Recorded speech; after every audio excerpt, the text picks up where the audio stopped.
שאלה?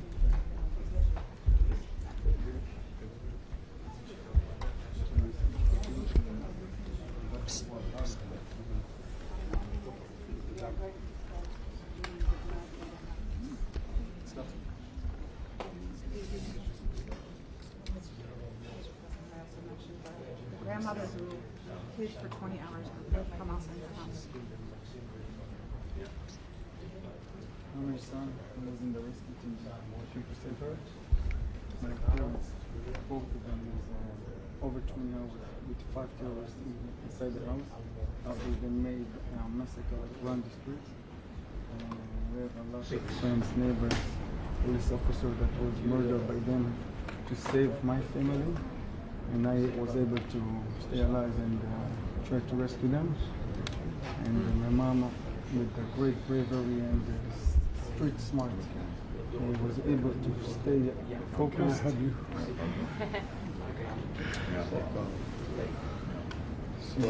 Stay focused. That she was able to help us and signal to us how many terrorists there are inside the house, and that she was alive and she made noise.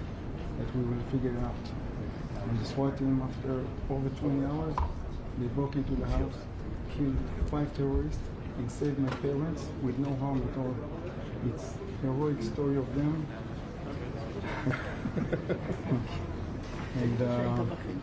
and another thing, I would like personally to tell you that thank you for your support in the way that you're a friend of Israel.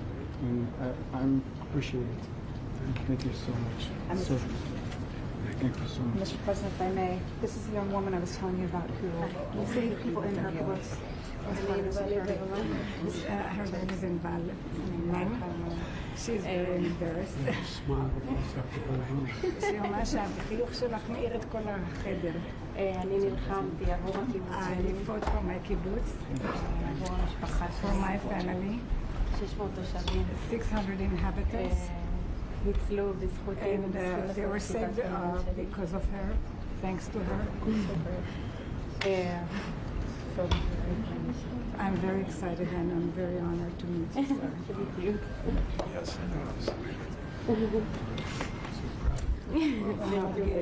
Mr. President, if I may. Well. I'm Ellie Beard. I'm an American, Jew and Israeli. And we have 7,000 first responders, United Hatzalah. We're spread around Israel.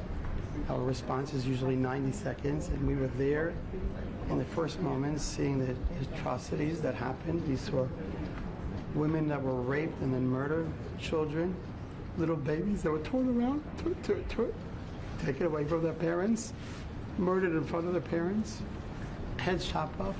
Our volunteers were brave. We have 2 volunteers who were murdered. One of them is an Arab, one Arab volunteer of United Hatzalah, and one Jewish volunteer of United Hatzalah. One was captured in 9 hours. He was tied to a pole while they were shooting other people.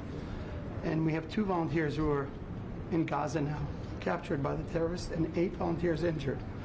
We were very proud to serve the people in Israel. A lot of us are Americans, and we, United Hatzalah, we are in the front lines of every emergency. We're so proud that you, the President of the United States, came here to Israel to support this country. You uplifted the whole spirit in this country and all the Jewish people in the world. So I want to thank you, Mr. President. Thank you.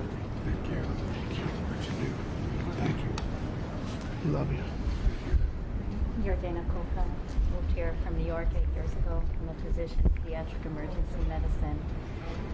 The very day I received calls from the hospital to prepare for a mass casualty event, the likes of which I never could have prepared for in my life. And I treated wounded people, soldiers, civilians, but mostly the children, as I am a pediatrician. So babies burned in their mother's arms, some with stories that I don't think they'll ever recover from. I treat Palestinian children, I treat Jewish children, I treat Arab Israeli children, and when my resident calls me at home at night that somebody is not doing well, I don't ask where they're from. We currently, in the hospital I work in, have over 50 Palestinian families, and we treat them the same as ours, asking for some medical assistance, attention to our children who are over there. there's something I can tell you. I got a phone call saying my wife and daughter were dead. My two boys were alive. I got a phone call, my son on the rack, killed. I understand a little bit about this. Guess what? A physician makes a gigantic difference. You know who else does? Nurses. Nurses. Thank you for what you do. You help fill that black hole. Feel in our chest. God love you. Thank you.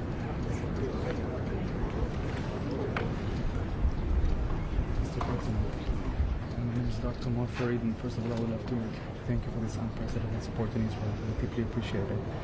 On Peace Times, I'm a CEO of a startup company called the OEI and a former Fulbrighter at MIT and Harvard. I also have an NGO that empowers the youth at risk, both Arab and Jews, but since October 7th, we're 100% soldiers, me and my brothers and sisters from all the country. And we just grabbed a small bag, took our stuff, and just volunteered with all the brave men. And please, two things that I've loved to ask from you. First of all, please keep supporting us in eliminating Hamas once and for all, not for the sake of us, even not for the Israelis in the south, but for the sake of our children and grandchildren. And the second thing, we are fighting in the frontier against evil and against anti-Semitism. Please keep doing the same in the US. Thank you so much. Thank you. Thank you. My name is David Zelmovich. I'm the head of the families of the Hostage Network. Actually, I'm voicing for a few hundreds of families. The reality is very important. I'm the second generation of the Holocaust. What I'm seeing now is the stories. It's even worse than that. So please do whatever you can for the families that are relative in there. First, the people who are sick, ill. Please help us to push the Red Cross to give them medicine. We have all the medicine gathered together to send them. If they lose their life, they won't get the medicine, the diabetic, the Crohn, the people who are in June, they need all that. This is the first priority. And later on, whatever you can have, there's hundreds, the infants, babies, teenagers, elder, injured people, sick people. It's kind of, it's more humanitarian than anything. So please do your best. Thank you much. You're obviously doing your best. My name is Mohammed Darawshi. I'm the cousin of Darawshi, the Muslim paramedic that was at the party. And he refused to evacuate scene. He continued to treat his Jewish colleagues and the Jewish goers with the party. Now it brought us a lot of pain and sorrow, but also pride, because he didn't lose his humanity. He didn't distinguish between Jewish or Arab, Muslim or Christian. Anyone that he needed to treat, he treated.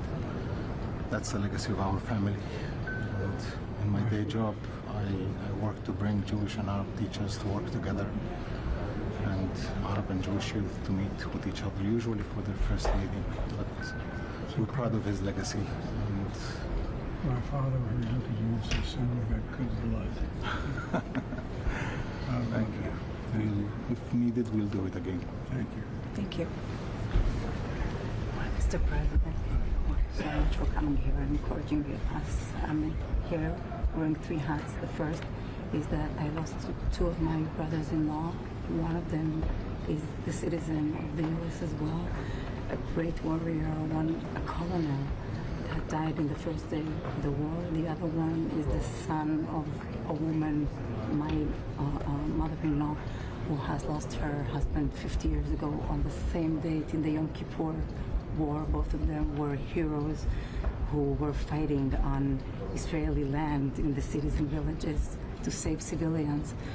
The other thing is that I'm part of legal scholars and activists who are here to make sure that the atrocities that were executed against civilians, children, and men, and the elderly, and particularly women, will be acknowledged by institutions worldwide, and thank you for your support in this.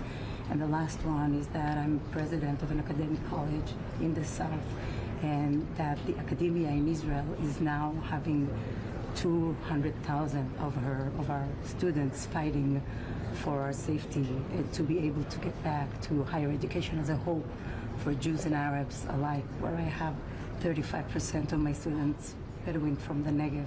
And this is our hope, through higher education, to bring us back together with the hope that we need at this moment. I'm married to a college professor, too. I know, and it's an education college as well that we Yes. have. She's God admirable. love you. Mr. President, we're going to go right this way. First thing you do. Yes, we're just going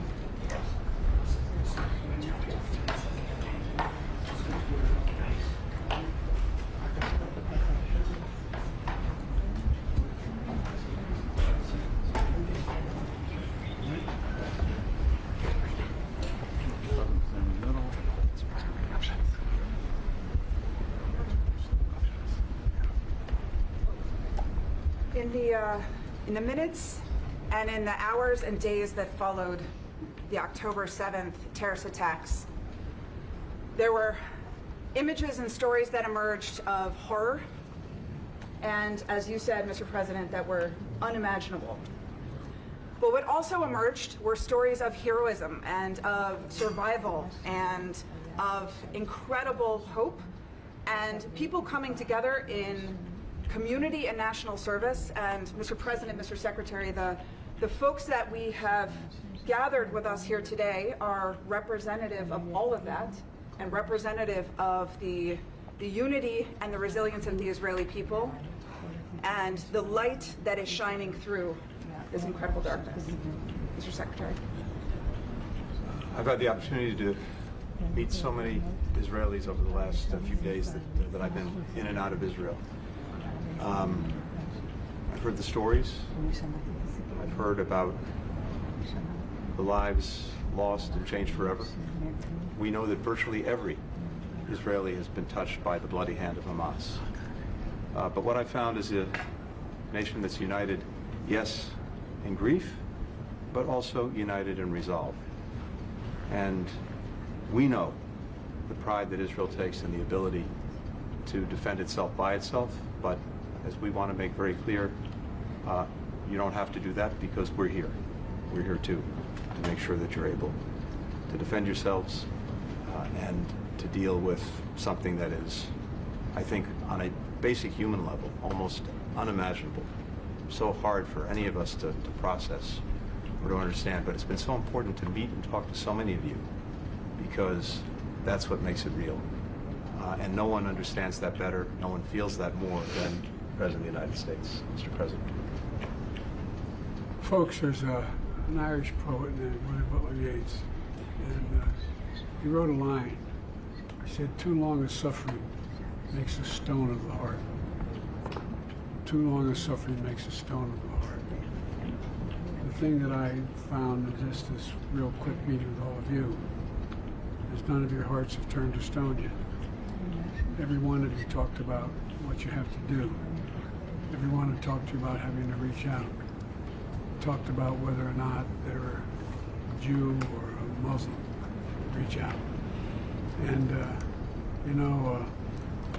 I've often said, I remember the first time that I was in Israel with Golda Meir. She was just before the Six-Day War. And she was telling me how terrible everything was, which it was. She kept flipping the maps up and down behind her, and all of a sudden she looked at me and she said, "Would you like a photograph?" And I thought, that's unusual. And she just got up and walked out that door outside her office. And we're standing there having a photograph taken like you and I are standing looking at the press. And she, without looking at me, she turned, she like this, she said, "You look worried, Senator." I said, "I am." She said, "Don't worry, we Jews have a secret weapon in our fight. We have no place else to go." Well, the truth of the matter is, if there weren't in Israel, we'd have to invent one.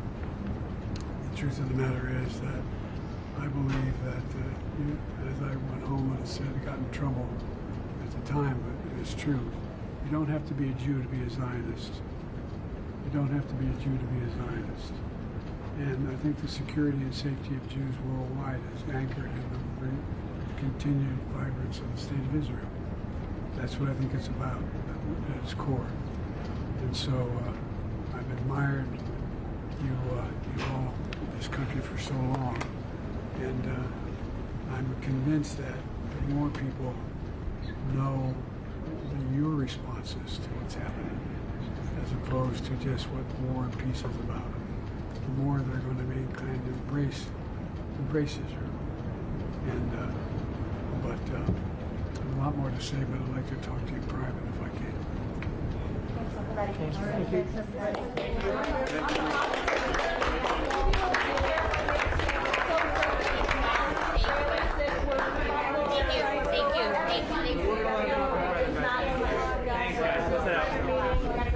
That I was shown by my defense counsel.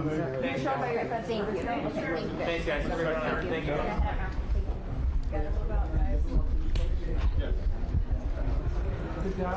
Thanks,